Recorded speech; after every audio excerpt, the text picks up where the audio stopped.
Two of President-elect Donald Trump's cabinet picks are sitting before Senate committees for confirmation hearings on Capitol Hill this afternoon. The hearing for one of the more controversial picks, the man on the center of your screen, Defense Secretary designee Pete Hegseth, has concluded. He faced tough questions and criticism from some Democratic members of the Armed Services Committee. The military veteran and former Fox News host has faced allegations of financial mismanagement, drinking on the job, as well as making racist and homophobic remarks. He's also been on the record saying women should not be able to serve in the armed services, especially in combat. Additionally, he has faced allegations of sexual abuse and harassment. During his opening comments, ranking Democratic member Jack Reed addressed the reports and accusations against Trump's pick. Indeed, the totality of your own writings and alleged conduct would disqualify any service member from holding any leadership position in the military, much less being confirmed as the Secretary of Defense. Hegseth has also faced criticism for failing to meet with Democratic senators prior to today's hearing. That came up a lot today. Trump's defense secretary pick says he will bring back the, quote, warrior ethos to the Defense Department. During his opening statement, he was interrupted twice by protesters in the chamber.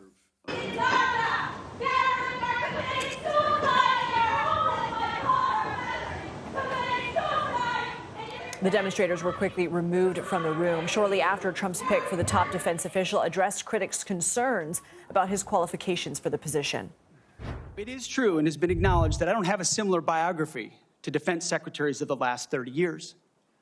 But as President Trump also told me, we've repeatedly placed people atop the Pentagon with supposedly the right credentials, whether they are retired generals, academics, or defense contractor executives. And where has it gotten us? He believes, and I humbly agree, that it's time to give someone with dust on his boots the helm. A change agent, someone with no vested interest in certain companies or specific programs or approved narratives.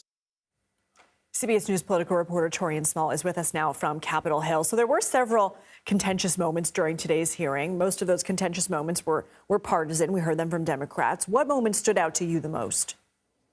Well, Lindsay, I think just about every interaction Hegseth had with female senators were noteworthy. I will say, though, they were a bit more heated coming from Democratic senators than there were Republican senators. I was especially watching Senator Joni Ernst, a Republican of Iowa, to see how exactly she would approach this confirmation hearing. She's been pretty non-committal leading up to today's event, and she said she had previously expressed some concerns about the allegations about his treatment of women that he has categorically denied. Though we saw the more fiery accusations lobbed right back at him from Senator Kirsten Gillibrand of New York, saying his words on women in combat were, in her mind, deplorable. Elizabeth Warren of Massachusetts also doubling down on that. She pointed out that he made this comment just 30-something days ago on a podcast that he believed women should not be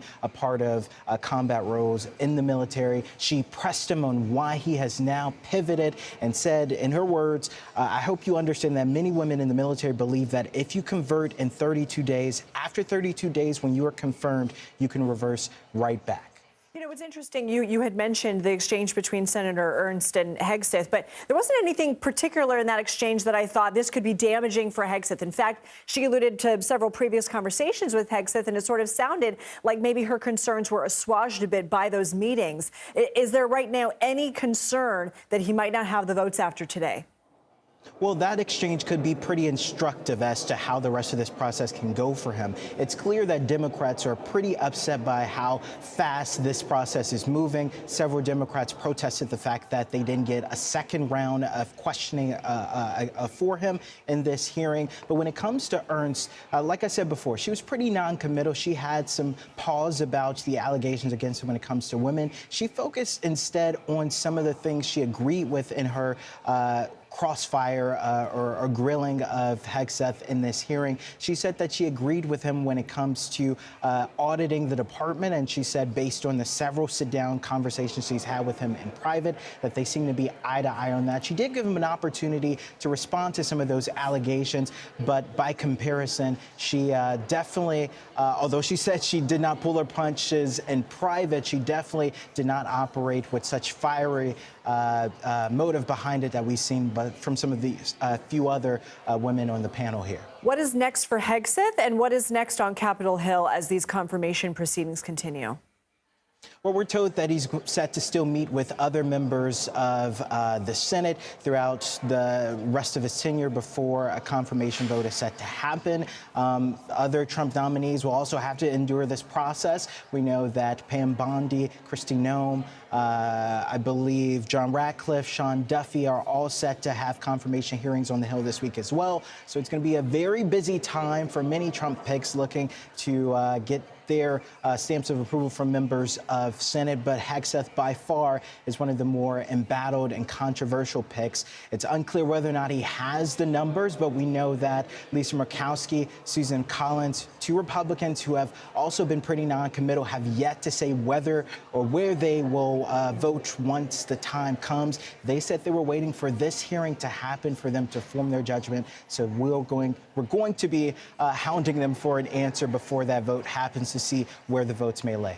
Taurean Small, thank you.